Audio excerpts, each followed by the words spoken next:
जैसे हम किसी शिक्षक के पास जाते हैं तो हम कभी ज्ञान लेके नहीं जाते। अगर हम उसके सामने ज्ञान लेके जाएंगे तो वो हमें कुछ नहीं सिखाएगा। वही सिद्धांत, वही प्रिंसिपल यहाँ लागू होता है। वो तो हमें सांसारिक ज्ञान मिल रहा है, यहाँ तो हमें आध्यात्मिक ज्ञान मिल रहा है। तो यहाँ तो हमें हर तरह से खाली होकर आना पड़ेगा अगर हमें वो अध्यात्म की चीजें प्राप्त करनी है, अगर हमें अपना आत्म कल्याण प्राप्त करना है। पीछे कुछ चंद बातें हम ध्यान योग शिविर की करना चाहता हूं मैं। काफी भक्त आए, ध्यान साधना हुई, बड़ा आनंद आया। 3 दिन शिविर ये चला, बड़ा आनंद आया। कुछ साधक सोच रहे होंगे ये मैं उनके लिए बात कर रहा हूँ, उनका मैं फेवर कर रहा हूँ जिनका ध्यान नहीं चला। जिनका चल गया उन्हें तो आनंद आ गया, उनकी तो बात ही कर दी, उनको तो आनंद आ गया। लेकिन वो निराश ना हो जिनका ध्यान नहीं चला है। तो मैं इसलिए उनका पक्ष ले रहा हूं कि कहीं ना कहीं कुछ 3 बातें जरूर रही होंगी जो हमें ध्यान नहीं चला कुछ भक्तों का। तो अब हमें स्वयं से तुलना करनी है। उन साधकों के लिए मैं बोल रहा हूं, उनको स्वयं से तुलना करनी है और इस तुलनात्मक दृष्टिकोण से हमें देखना है कि क्या क्या चीज हमारी रह गई है जिससे हमारा ध्यान नहीं चला।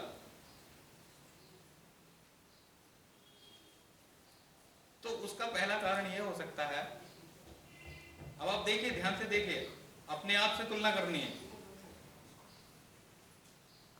पहला ये कारण हो सकता है कि जिस यात्रा में आप चल रहे हो, जिस जगह पर आप चल रहे हो, जिस स्थान पर आपकी यात्रा चल रही है, वहां कोई दृश्य ही ना हो, वहां कोई मंजिल ही ना हो, वहां कोई ऐसा स्थान, दिव्य स्थान ही ना हो जिसे जो देखने में, जो हमारी दिव्य दृष्टि को देखने में आए। अर्थात वहां अंधेरा विराजमान हो। जिस स्थान पर चल रहे हैं वहां अंधेरा हो। जब हम बस में बैठते हैं तो जरूरी नहीं कि हर समय नगर ही नगर दिखाई दे। कहीं ना कहीं तो पेड़ पौधे आते हैं, कहीं ना कहीं तो जंगल आता है। एक बार जंगल पार हुआ, फिर से कोई नगरी आ जाएगी, फिर से भव्यता आती है, फिर से दिव्यता आती है। तो एक कारण ये रह सकता है कि वहां जहां हम चल रहे हैं वहां हमारी मंजिल में अंधेरा हो। दूसरा कारण यह हो सकता है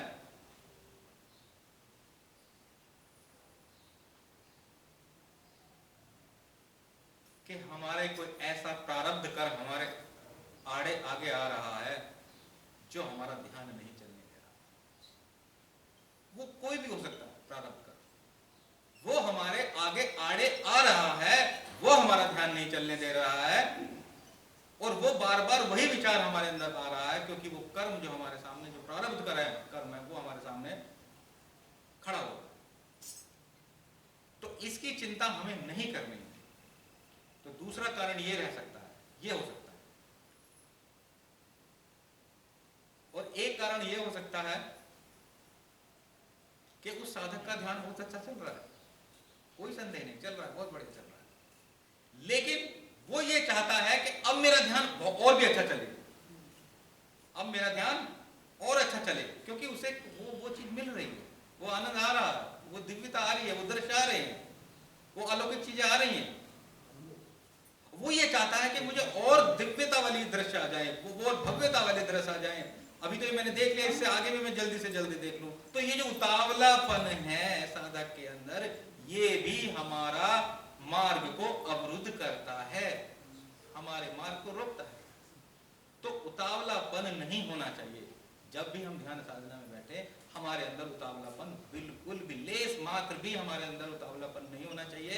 हमें ऐसे बहना चाहिए ध्यान में जैसे कोई लकड़ी अगर पानी में डाल दी जाए, किसी नदी में डाल दी जाए, तो वो अपने तरफ से कोई प्रयास नहीं करती कि मैं आगे आगे चलूं।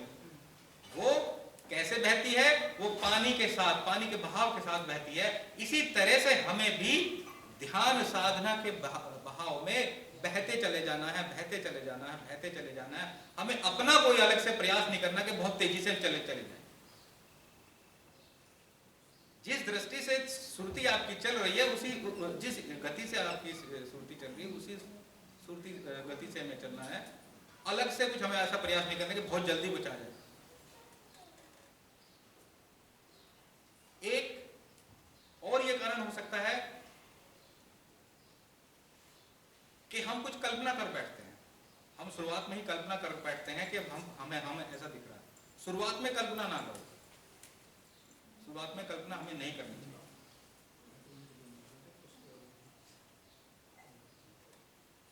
तो ये कारण रहे होंगे। अब आप अपने स्वयं में तुलना कर लेना, और अगर कोई किसी के कारण साथ ऐसा हुआ है, कोई कारण ऐसा है, तो वो उस कारण को समझें और उस कारण को दूर करें। फिर देखना आपकी गति निश्चित रूप से बढ़ेगी, ध्यान निश्चित रूप से ध्यान में बढ़ेगी। ये जो सिलसिला चल रहा है, ये जो मानव के साथ जो सिलसिला चल रहा है, जैसे हम एक धरती में एक बीज बोते हैं, तो वो बीज जब अंकुरित होता है, तो अंकुरित होने के बाद क्या होता है? उसमें तना निकलता है, उसमें एक तना निकलता है। उस तने के बाद कुछ शाखाएं निकलती हैं, और वो जब शाखाएं निकलने के बाद फिर क्या निकलता है? उसमें कुछ पत्तियां निकलती हैं, उसमें पत्तियां निकलती हैं, और जब पत्तियां निकलने लगती है तो फिर उसमें फूल निकलता है।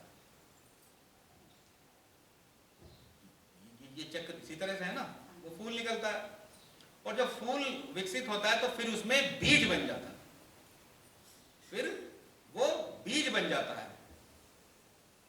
और जब वो बीज बन जाता है, और उस बीज को अगर वापस से धरती में डालें, तो फिर वो एक सिलसिला नया शुरू हो जाता है। फिर एक बीज उत्पन्न होगा, फिर जब वो बीज धरती में आएगा, फिर वो एक सिलसिला चल जाएगा। तो इसी तरह से वो सिलसिला जो है वो चलता रहता है, चलता रहता है, चलता रहता है। जो बीज एक वृक्ष बना, फिर वो एक बीज बन जाता है, और फिर वापस से वो बीज वृक्ष वृक्ष बीज, इस तरह से वो सिलसिला चलता रहता है, चलता रहता है, चलता रहता है। और ये सिलसिला खत्म कब होगा? ये सिलसिला तब खत्म होगा जब हम उस बीज को नष्ट कर देंगे।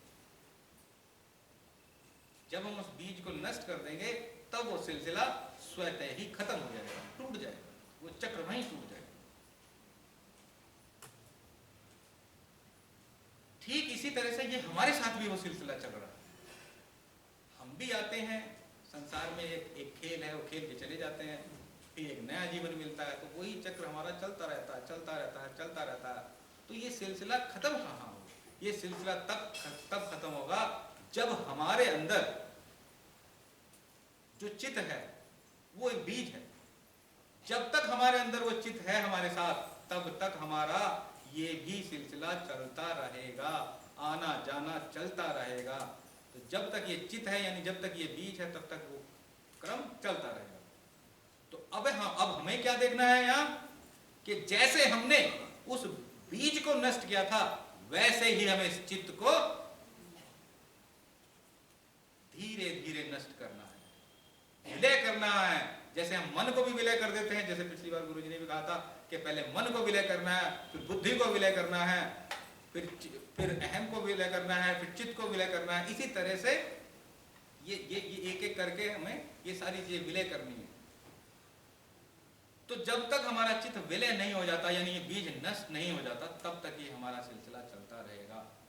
अब यहाँ ध्यान देने वाली बात सिर्फ ये है, जैसे हमारे अवस्थी जी कहते हैं कि एक लाइन नोट कर ली, तो अब एक वो लाइन नोट करके चले जाओ कि अब हमारे पास जो भी समय बचा हुआ है, पीछे क्या हुआ भूल लो, आगे क्या है करना है वो समझ लो, आगे क्या करना है वो समझ लो। अब हमें आगे यही करना है कि जो हमारा चित्त है, अब हमें इसे विलय करना है। कैसे करना है? वो हमें ध्यान की प्रक्रिया जो गुरुदेव ने हमें बता रखी है, वही प्रक्रिया हमें रोज अपनानी है, वही हमें प्रयास करना है। जैसे छोटे बच्चे भी कह रहे थे कि प्रयास करते करते हो जाएगा धीरे धीरे, कह रहे थे ना, मुक्त हो जाएंगे धीरे धीरे। तो वो जब हम प्रयास करेंगे ना तो वो चित्त हमारा धीरे धीरे धीरे विलय होता चला जाएगा और एक दिन ऐसी पराकाष्ठा आएगी कि वो चित्त नाम की कोई वस्तु बचेगी नहीं और आपका आत्म कल्याण हो जाएगा। जो आप थे आपकी पहचान हो जाएगी, आपका आत्मा का साक्षात्कार हो जाएगा। तो ये आज नोट करें। हमारे अंदर बहुत सारे विकार हैं, बहुत सारी चीजें हैं जिनको हमें कंट्रोल करना है, नियंत्रित करना है।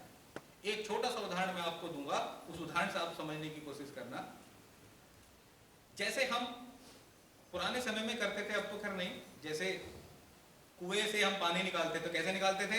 एक बाल्टी होती थी, एक रस्सी में बंधी हुई, और वो रस्सी जब हम कुएं में डालते थे तो वो बाल्टी में पानी भरता था और जब उसे खींचते थे तो पानी बाहर आ जाता था ना। लेकिन अब हालत ये हो रही है, अब हमारी हालत देख लिए, जीवों की हालत क्या है? 10 छिद्रन की बाल्टी, ये गुरुदेव ने बहुत अच्छे से समझाया अपने दोहे के माध्यम से। 10 छिद्रन की बाल्टी कूप गिरे भर जाए, अब बाहर आई खाली भई बूढ़ल जल रस जाए। अगर हमारी ये शरीर जो है हमारा बाल्टी, अब से कैसे समझे?